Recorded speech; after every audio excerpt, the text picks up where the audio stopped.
Устаз кече жакында бир депутат эжебиз жоолукка сакалга каршы маселе көтөрүп чыкты эле. Эми ошол маселе ишке ашып калса биз кантебиз? Эми жоолукка келип ыймандуу болуп баштасак, бул кылгандары кандай? Негизи шарият боюнча кандай? Алланын буйруктарына каршы чыккандарга шарият эмне дейт? Алла сизден разы болсун. Жакында Өзбекстан Majlisi муну паранжига тыюу салган мыйзам кабыл алды. Бул мыйзам бизге да керек. Акыркы күндөрү паранжи жамынгандар капкара болуп, көзүн гана көрсөтүп паранжи жамынгандар өтө көбөйүп кетип атат. Мен аларды жолук салынбасын дебейм, жолук салынсын.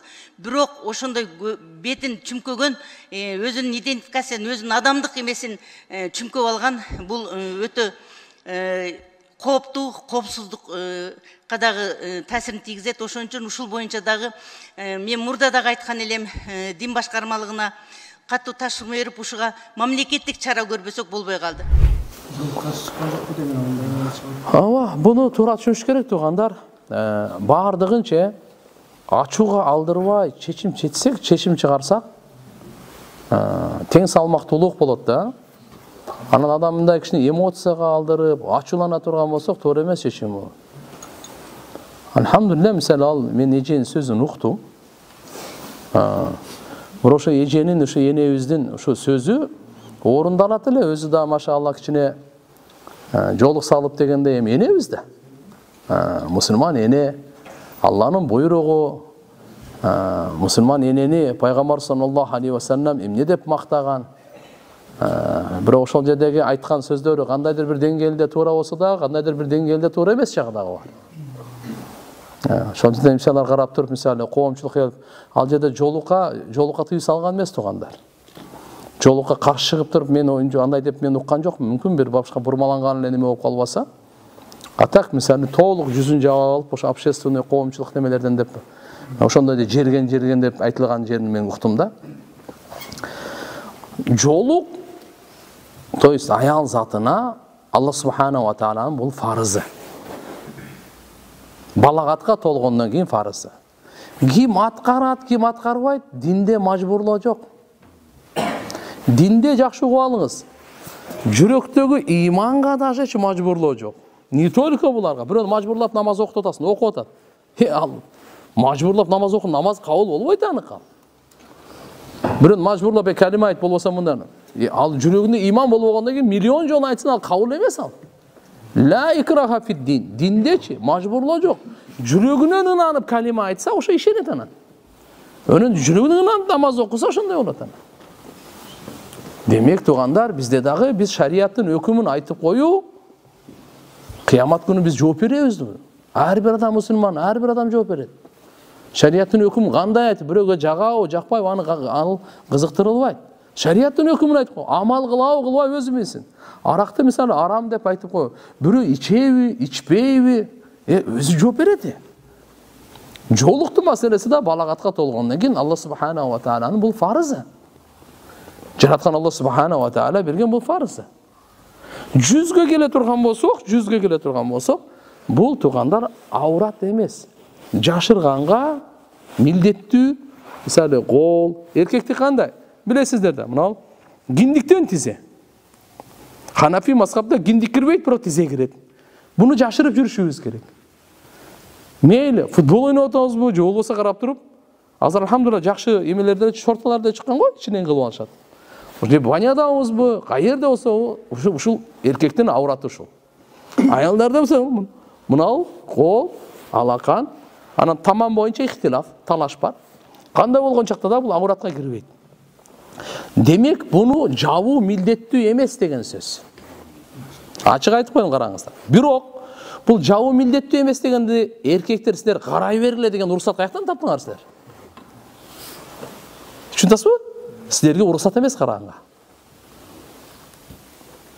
Бизде Хидая китебинде, бизде фикийде эмне айта турган болсок, туган өзгөчө жаш кыздарга, ошонун жүзүндө сулуулук бар.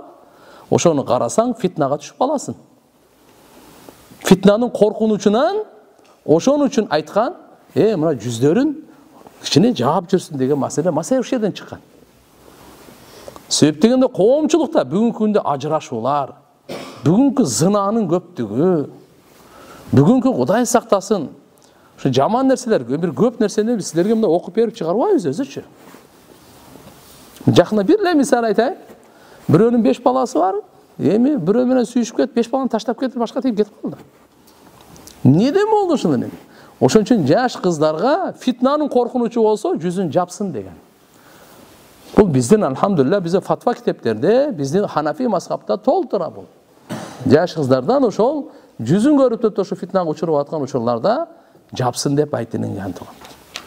Ал эми сиздерге аларга мисалы аврат эмес дегендин мааниси, буякта эркектер карай берсин деп. Ошон үчүн ачык эле жүрүп, качан эме болуп калса, анда жапсын жүзүн, же болсо жүзүн тартсын деп келген маселе да бул. Сакал боюнча айта турган болсок, туугандар, сакал боюнча бардык пайгамбарлардын сүннөтү. Буну дагы айтып коюу биздин мойнубуздагы милдет. Бирок коебу, койбойбу, ал өзү үчүн кыямат күнү өзү жооп берет. Ар бир адам өзүнүн кылган иштерине, айткан сөздөрүнө, амалдарына өзү жооп берет. Бирок милдет мойнубуздагы аманатты, пайгамбарыбыз бүткүл ааламга рахмат болуп келген аманатты айтып коюу керек. Бардык пайгамбарлардын табигый эркектин бул Алла субханаху ва тааlanın жаратуусуна кошуп койгон бул сакал болуп эсептелет. Сакалды бардык пайгамбарлар сүннөтү дейбиз. Мен да важип деп. Биз Ханафи мазхабта важиптин өкүмүн берет. Угуңуз ушу важип боюнча кенен айтып кое турган болсок. Биздин динибизде, биз Ханафи мазхабта фарыз менен сүннөттүн ортосунда важип деген өкүм бар. Бул важип пайгамбарыбыз саллаллаху алейхи ва салламдын буйругу да. Буйрук иретинде дагы сахих хадистерде сарих, мындайча айтканда мааниси дагы ачык айкын. Өзү дагы сахих хадис, достоверный, слабый хадис эмес. Буйрук берип туруп, ай, сакал койгула, өстүргүлө, узарткыла деп койбогондорго каршылык дагы айтылган да.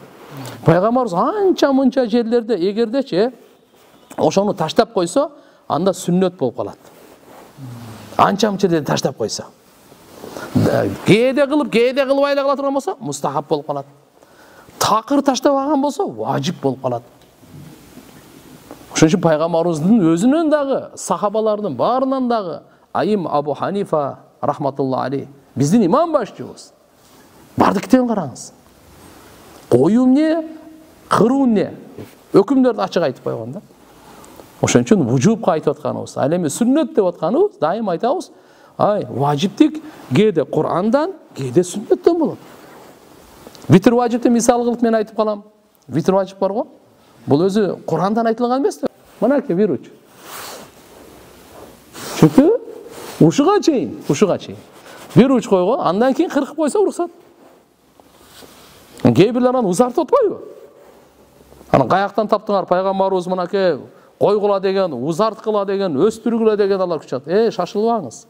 Ошол пайгамбарыбыз саллаллаху алейхи ва саллям койгула деген буйрук берген хадис Абдулла ибн Умар разияллаху анхунун баласы. Бул киши сүннөттү карманууда, пайгамбарыбыздын ар бир сүннөтүн бекем карманууда алдыга эч ким өткөргөн эмес кишилерден. Ушунчалык. Ошо өзү кыркып атпайбы? Койгула деп, узарткыла деген риваятты келтирип аткан ошо Абдулла ибн Умар разияллаху өзү. Демек, бул пайгамбарыбыздан укса керек, көрсө керек. Сахаба пайгамбар саллаллаху алейхи ва салламды айтканына, кылганына каршы чыгыш акылга сыйбайт, мүмкүн эмес. Ошон үчүн иншалла карап туруп, жакшынакай, жарашыктуу, тарап, майлап, жууп, машалла. Мындай нерсеси бар да. Анан мындайга иншалла карап туруңуз эми. Мейли, кээ бир алымдарыбыз мисалы сүннөт дейт. Хорошо, сүннөт. Бирок сүннөт дегендечи биздин жүрөгүбүзгө сүннөт эле да. Мына келип калбасын. Эгерде сүннөтү биз жеңил, үстүртөн кичине бир басмырлап, же болбосо кичине кемсинтүү тон менен айтылса, капырлык болот андачы. Анда ал жагы чатагал. Мейли мисалы эми бул сүннөт менен важиптин өкүмдөрү, фарыз менен мустахабтын өкүмдөрүн ал мисалы алымдар, фукахалар айтып берген бул. Бирок пайгамбарыбыз саллаллаху алейхи ва салламдын меммин деген сахабасы эң алдыңкы исламды кабыл алган Абдулла ибн Мас'уд деген болгон. Биздин Ханафи мазхабтын түп тамыры ошо сахабага барып такалат. Ошо Абдулла ибн Мас'уд разияллаху анху пайгамбарыбыздын кызматчысы, дайыма бут кийимин чечип кийгизип, мындай жастығын көтеріп жүрген бұл киши эмне дейт? Лау тарактум сунната набийюкум ла далалтум. Угуп алгыла. Эгер силер пайгамбар Мухаммад алейхиссалам пайгамбарыңардын сүннөтүн таштай турган болсоң, сөзсүз адашасың dedi. Не dedi? Сөзсүз адашасыңар. Күмөнсүз, шексиз. Лаута, дагы бир кайталап айтып коеюн. Лау тарактум сунната набийюкум. Эгерде силер өзүңөрдүн пайгамбарыңардын сүннөтүн таштай турган болсоңор, ла далалтум, лам таакид менен сөзсүз адашасыңар. Ошон үчүн сүннөт дегенде дагы алхамдулилля, ал таштай турган нерсени айтпайт.